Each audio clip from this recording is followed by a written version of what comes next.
The Preston fans have had enough this week. Riis, you're an absolute embarrassment, say some. Why should we have to pay him for another 5 months when he clearly doesn't give a flying you know what? Welcome back to our North End walk. This week we're asking just what is up with Emil Riis, and we're talking about goalkeeper situation for next season. There's rumours that our friend from Leicester might be coming back. March fixtures, just how many points will Preston pick up in the next 5 games? And we're asking who would the North End fan base love to see relegated from the division? Which fan base have we had enough of? We're also, of course, talking about the Burnley FA Cup game as well. We've got Etienne and Harvey back with us. Ash is ill this week, so get well soon to him. You're all taking it in turns to fall foul of the coughs and sniffles going around. Hope you're all back and well, Harvey. Good to see you again. Etienne, we're obviously recording this after the Coventry game, and fans aren't happy with Emil Riis. Are they right not to be happy? Yeah, I think it was worse at the game. As actually, I think there's one defining moment where the ball comes in from Potts. It's a pinpoint cross in the 92nd minute, so at a point that we didn't really deserve on the day. And instead of throwing his body at it like any striker who was committed would, I'm sure if Osmajić was on the end of that ball, that'll be going in and it'll be 2-2. And Riis just kind of just doesn't do anything with it. He tries to turn it towards the goal without any conviction, and it's straight at Dovin. And just being in the stand at the time, it was like, how's that not gone in?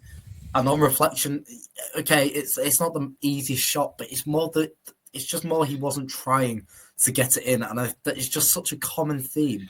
I know he scored against Millwall on Tuesday, and it was a great strike, to be fair to him, but it's just a lack of trying, especially because it's out of contract. Fans are now going, well, does he want to stay? This is it, yeah. His fans are saying his attitude's all wrong. Harvey, cheers for that. And this is another one. Jake says, the only thing I'll say about that today is Riis can get, you know what, sticking fingers in his ears twice this season after just justified criticism and then consistently dropping stinkers outside of individual moments. His attitude is honking. Him and Woodman need replacing in the summer. We'll get on to Woodman, obviously, in this later on. But, Harvey, is it an attitude problem with him? It is starting to look like that, isn't it? I think, like the tweet said, it's just random moments where you show the tiniest bit of class, and all of a sudden you're giving ears to your fan base after deserved criticism. I think it's weird, but I think fans all season have said about like his body language, his attitude. It just all looks wrong, and I think he just doesn't want to be here. And if that is the case, which I think it is, then I'd be more than happy to see him go in the summer. Did it help having two up top at all? I mean, that last little bit there. I mean, is he just not good enough for Etienne for even for that role? I feel like switching to two at top during the game was the move, because a striker alone up there wasn't working, and Greenwood wasn't being physical enough against their back three. And that having Osmajić and Riis up there actually helps. We created quite a few more chances. But at the same time, it was just like there was another ball over the top where he's got it. I'm thinking he's got to shoot, and it deflects off him, and he gets a shot off, and it's straight into the hands of Dovin again. And it's like the ability is there to see at times, but the other half of him is just he's too lazy to try and create anything, or he just missteps, and that's what's frustrating to the fans, especially when you're going and putting your fingers in your ears. I get why you're doing that. You don't want to hear the criticism. Fair enough to you, but you're going to earn it now because we could have won that game. Yeah. Any other players, Harvey, that frustrated you during that Coventry game that you want to shout out?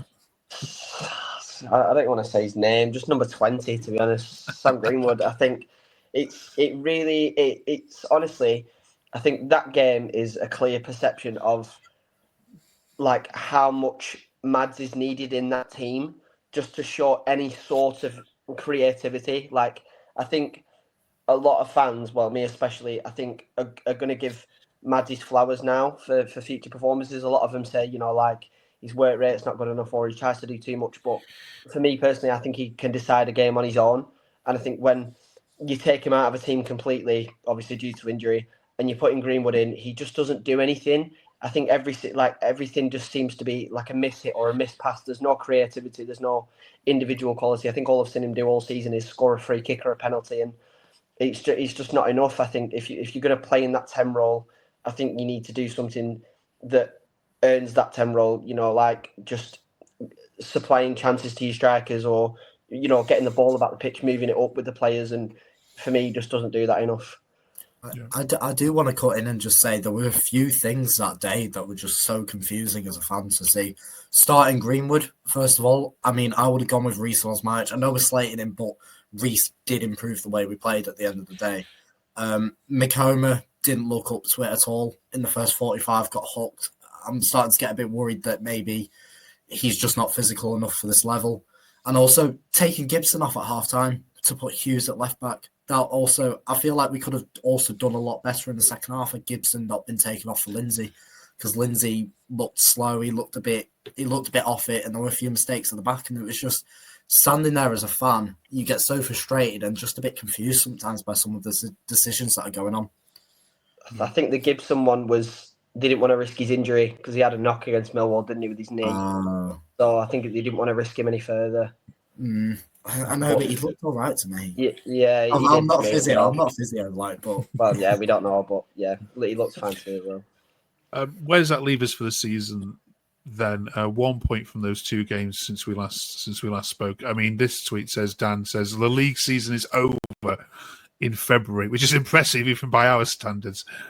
Do not give any more contracts out to anybody else until May. Let's see who still wants to try and who's happy to put the flip-flops on earlier than ever. I mean, Harvey is. I think it's too early to call this, but is your season over?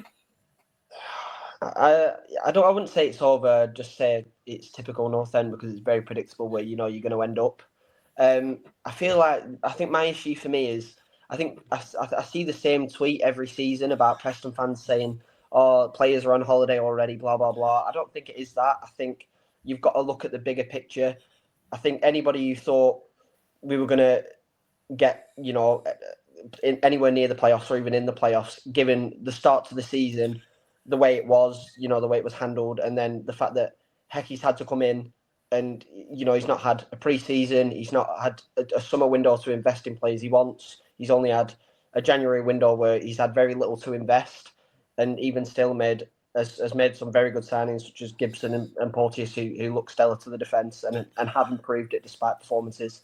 And I just think that some people need to realise that it's a long-term thing, and I think you've got to give Heckingbottom credit for the way he has dealt with the season. Like a lot of fans at the start were convinced we were getting relegated, and now it's back to normality of finishing mid-table, which is fine. But I think I'm going to judge him on what we do in the future in terms of recruitment and how we play as a team when Heckingbottom's got his own system of his own players, and I'll judge it based off that.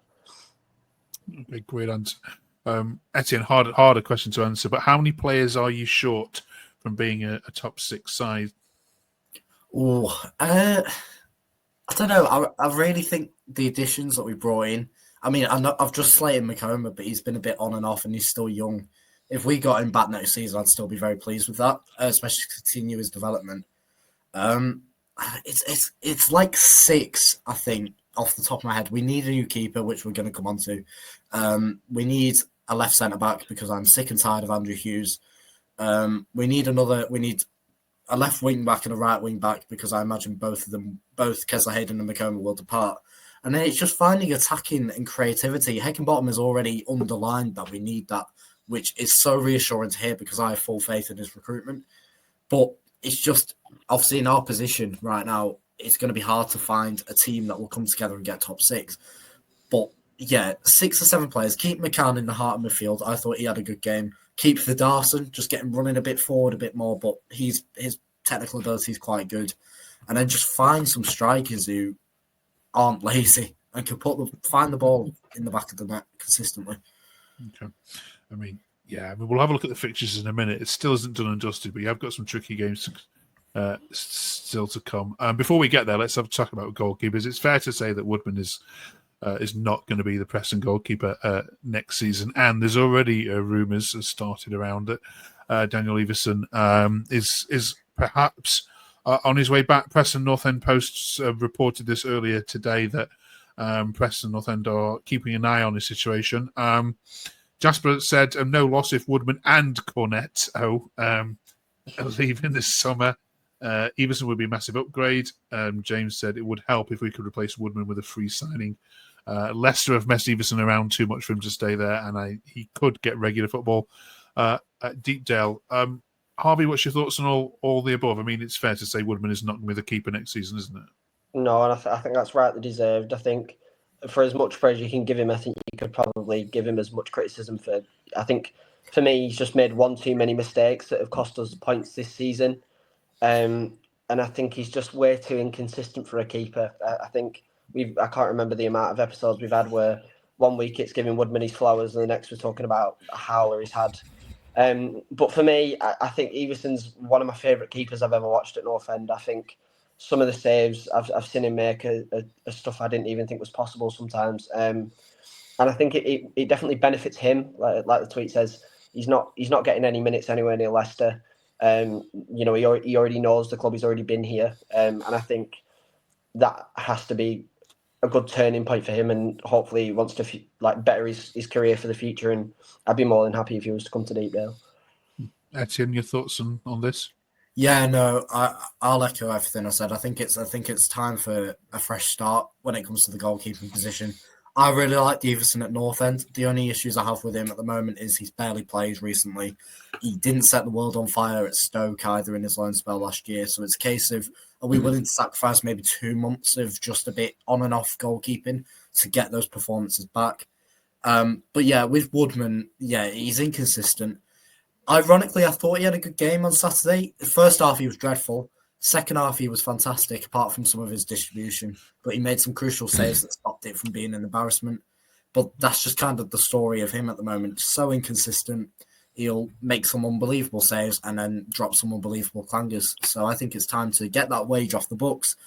If we can replace him with Iversen, even if he's on a bigger wage, it's no transfer fee. We can go and spend money in other areas. I'm going to go on this very small rant. I don't like the fact that people don't want to get Cornell out. He's a second choice keeper. Brings personality. He brings the mood to the camp. Obviously, no wage at all. I can't think of one team in the Championship that has 2 starting goalkeepers at all. I think we just have to kind of accept that the second keeper role is Cornell's for the next couple of seasons. Okay, great shouts. Let us know what you think in the comments below, as you always do. We'll have a look at fixtures in a second, but the next game is an interesting one because it's back to the FA Cup that we go into the 5th round against an opponent which you played a couple of weeks ago in Burnley. Now, of course, all the drama surrounding that game is going to be obviously what people are going to be talking about in the pubs around the ground here, Harvey. Let's just cut to it straight away, shall we? Is the best plan for Osmajić just to sit this one out on the bench along with Hannibal? Yeah, I think, like you said, I think I'd hope that if Osmajić was out, then Hannibal would be too. I think it'd be probably unfair, given the circumstance of the last game, to start one and not the other. It does kill me a lot, really, because then it means I'd have to watch Riis and Greenwood, and that doesn't fill me with any sort of confidence whatsoever. But I think if you was to start both players, I think you already know what's happened already. So they're probably just going to be trying to give it each other all game, and it just creates like a really bad atmosphere for what is hopefully an exciting game for us to go into the last 8 of the FA Cup. So yeah, for me, I'd prefer for Osmajić to sit at home, but if one plays, then I think the other should too. As you know, we do all 24 teams across the channel. We asked our Burnley fans last night about this particular game and whether it actually meant anything and whether it was just a case of whether we're going to focus on second. Here's what the response of the podcaster said. Have a listen to this. Just for justice for Hannibal personally, again, that's neither here or there. It's all alleged. Nothing's come out yet. But I mean, we want to know.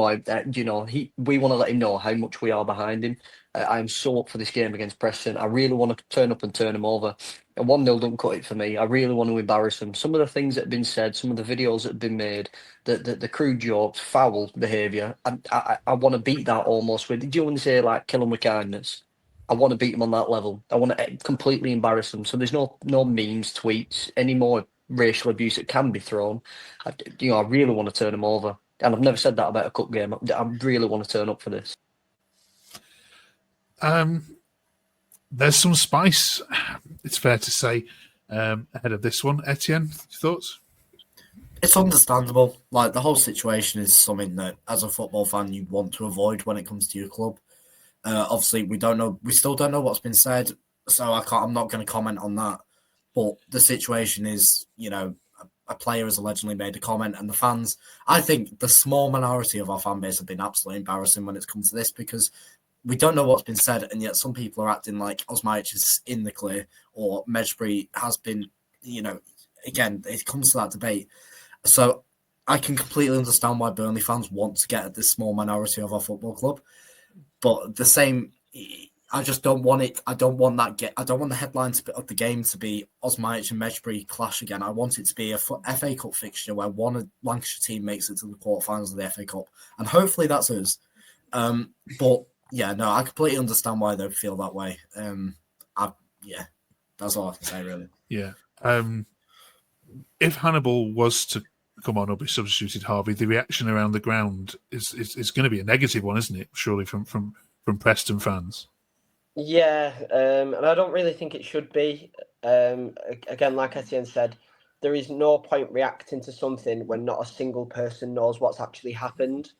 So I think if Deepdale was to start ringing boos, I think it just looks really embarrassing, and it also looks like if something was to have been said, then it looks like we support it, which should never be a thing in football. So I feel like if to just, like Etienne said, to just avoid it and just have an enjoyable game of football, whether we win or lose, I think the reception has to be like calm and fair. I understand that Osmajić is our player and Hannibal's there, but you can't go taking sides when, again, it's a situation that nobody knows what's happened. So, yeah, I'd like to see even if it's no reception for Hannibal, I think that's normal and that's fair. But I don't want to be hearing bees ring around. Okay. Great that we've got two very sensible Preston fans on our podcast, and you are right. There are a very small minority of Preston fans that have not helped this situation at all on social media, and some of the stuff has been ridiculous. So, thank you for calling. That out. Right after that, then it's back to the league and Swansea City next Tuesday night. I'm not sure what the attendance is going to be for that particular fixture. I can't imagine it's going to be up there. Let's have a look at the rest of March, though. So Swansea on Tuesday. Then it's Hecky gets reacquainted with Sheffield United, Sunderland, Portsmouth, and Derby to see out the month. Then, Etienne, how many points out of 15 do you suspect, or would you be happy with that? 3, 6, 9. I'm saying 10. I'm expecting 10. I think Swansea, Portsmouth, and Derby are teams that we can beat, especially with two of them being at home. We need to go out and obliterate them. Sheffield United and Sunderland, as much as I'd love to dream about getting a shock victory, them two should overturn us, really, especially both being away games. And then when it comes to Stoke, I think Stoke are trying to climb up the table slowly and steadily. They've got some key players back, especially Manoff, who's dangerous, lively. So, I think I'd take a draw there, but you obviously want the win. So anything less than 10 points for me would be a bit of a failure. Okay. Harvey, do you agree? Yeah, I'm very similar. I think it all depends on how the Burnley game goes at the weekend. Like, I know it's an FA Cup fixture, but even still, if you were to go and lose and then take into account as well the Coventry game and how poor we was, I'd like to see a reaction, and especially at home, you want to see the team, go into that Swansea game full of confidence, thinking, we can take this game to them. Sheffield United, I think, is a very difficult one, especially at Bramall Lane. Funnily enough, I know Ryan Lowe was a manager, but at the start of the season when we played them, I didn't think they were that great. I just thought we just weren't anywhere near the levels. Sunderland, I think they'll probably just nick it at the end. I think it's just going to be one of them games, really boring, and then Isidore does something that makes like Lindsay look embarrassing or something, and then we get to complain about that again. Portsmouth, yeah, as long as it stands at the minute, their away form's shocking. So I think that's the 3 points there. and Derby away. Well, I've got nightmares about Derby away, so as long as we get a result there, I'm not bothered. Okay. Very comprehensive review. Thank you very much. Lastly, then, this week we're talking about which fan base are we sick of and we want to get rid of from the division. It's great not to have Preston involved in this discussion this year. Here's the 9 teams which potentially we think could still go down. 3 of them obviously will drop, even though Swansea and Oxford are probably out of that discussion. But Harvey, who gets on your wick the most that you'd love to say goodbye to? That's a tough one, really. I actually don't mind the majority of these clubs. Like, I quite like Stoke, but that's just because when I went away there, we went top of the league, and that was a really good day for me. Swansea, don't really care about. Cardiff, the same. Oxford, irrelevant. Portsmouth, again, don't really care. Hull, actually quite like. So it's a toss-up between Derby, because I've been to Derby away 3 times. We've lost every time, so I wouldn't mind seeing them go down, so I don't have to go there again. Luton are just, like, insufferable. I just feel like they're just one of them yo-yo teams that I really can't stand. You're either up or you're down, and it really irritates me. So seeing them humbled would be quite nice. And Plymouth, they can go down as well, because they blocked me on Twitter after I gave them stick when we got low from them. So yeah. Etienne. Yeah, I've had this rant before. I absolutely despise Swansea and Hull. I think they're 2 clubs that think they're a lot bigger than they are. Try and do business in a progressive way, and I just don't like it. So if either, I know Swansea are out of it, so a man can only dream. But Swansea and Hull, well, I'm pretty sure we had this conversation a couple of months ago. I put Swansea, Hull, and Coventry. That wouldn't change as it stands. So I hope them 2 do go down. Fair dues. Right. Thank you very much for all of that this week. Enjoy the Burnley game. Let's hope we're talking about the football and nothing else when we see you again in 7 days' time. Thank you very much for all your comments. Thank you, of course, so much for watching. 30 weeks we've been talking about Preston North End. It's aged me, I tell you, and I don't even have to sit in the stands. So do drop us a like. Soon we get 30 likes on this video this week. That'd be absolutely amazing. Thanks, Etienne. Thank you, Harvey. Get well soon, Ash. We'll see you hopefully next week. And thanks for joining us. Have a good